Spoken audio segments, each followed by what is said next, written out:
చాలామంది జీవితంలో ఒక్కసారైనా ఎక్కాలనుకునేది విమానం అయితే, ఒక్కసారి కూడా ఇది ఎక్కకుండా చూడు దేవుడా అని కోరుకునేది అంబులెన్స్ అండి.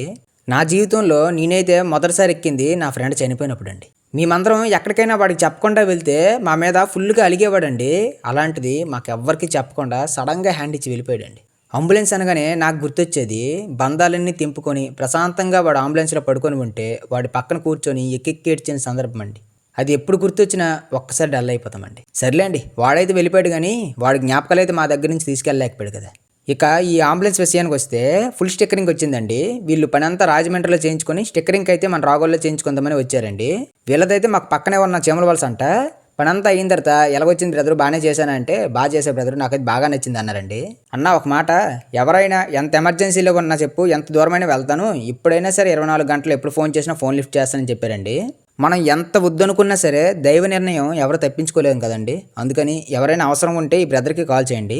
అంబులెన్స్ అనగానే ఎందుకో నాకు మావాడు గుర్తొచ్చాడు. కొంచెం ఎమోషనల్ అయ్యి మిమ్మల్ని అందరినీ డల్ చేసి ఉంటాను, ఏమనుకోవద్దండి.